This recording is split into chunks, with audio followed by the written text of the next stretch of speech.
Les petits-enfants qui commencent à parler apprennent plus facilement à dire non que oui. Les parents savent interpréter ce langage négatif en l'ignorant et en se comportant comme s'il était positif. Aimes-tu papa? Aimes-tu maman? L'enfant répond non, avec un grand sourire et en levant les bras pour être soulevé et embrassé. Quand l'enfant grandit et arrive au seuil de l'adolescence, c'est un peu différent.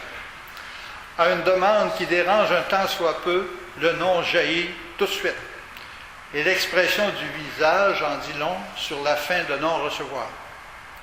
Quand on parvient à obtenir un oui, on évite de se réjouir trop rapidement dans l'attente de l'exécution de la demande formulée.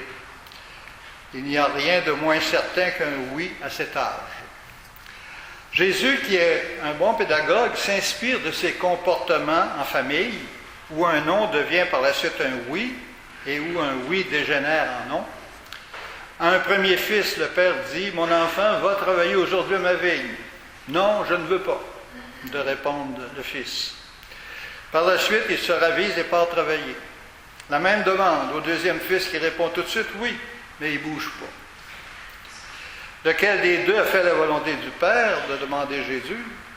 Ce jour-là, Jésus vise un groupe de personnes qui se considèrent de bons croyants, qui ont toujours dit oui à Dieu, mais qui refusent de changer quoi que ce soit dans leur vie, comme le demande le Seigneur par la bouche des prophètes, en particulier de Jean-Baptiste.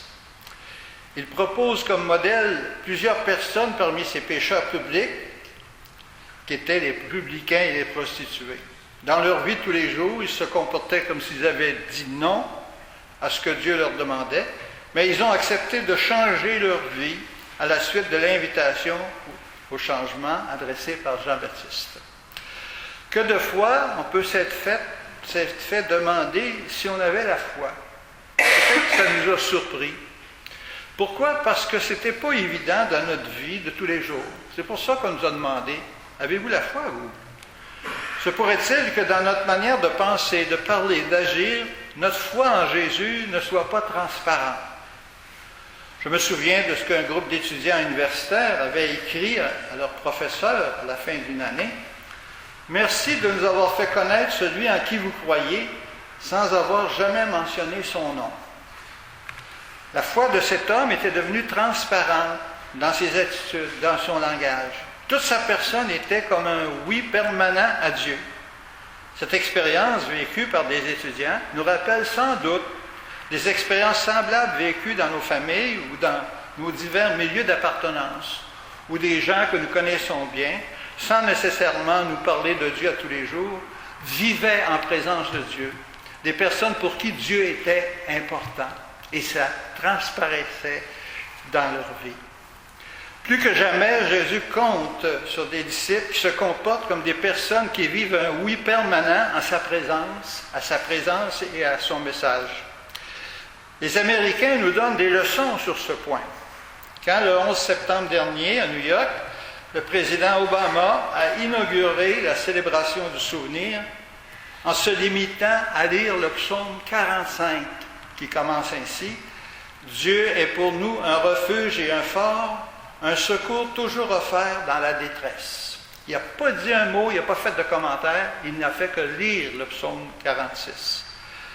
Je me disais, en l'écoutant, que même si notre culture est fortement teintée par le christianisme depuis plus de 400 ans, je voyais mal le premier ministre du Québec faire de même dans une situation semblable. Tellement il y a une tendance à dénoncer, à rejeter cet élément important de notre culture, sous prétexte qu'il faut respecter les incroyants, les ethnies qui n'ont pas été rejointes par le christianisme. S'il est un pays au monde qui compte des incroyants et des ethnies encore plus nombreuses qu'ici, ce sont bien les États-Unis.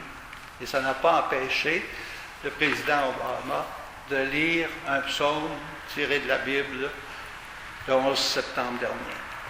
La foi est encore présente dans la vie de la majorité de nos concitoyens. Mais elle est devenue tellement silencieuse chez un grand nombre que certains incroyants en viennent à conclure qu'elle est presque disparue et que tous les signes du christianisme qu'on retrouve chez nous, les croix de chemin en particulier, et bien d'autres choses, n'ont plus leur raison d'être. Il faut faire disparaître ça. Les gens n'y croient plus au Québec. Ils croient encore, les gens, mais ils gardent le silence. Le silence de ces croyants est catastrophique pour l'avenir de la foi chez nous, car il est interprété comme un non à Dieu et au Christ. D'où l'importance de tenir compte du conseil de Saint Jacques, que votre oui soit oui, votre non, non. Nous éviterons ainsi tout malentendu et nous nous comporterons comme des adultes dans la foi et non pas comme les deux fils dont il est question dans l'Évangile du jour. Amen.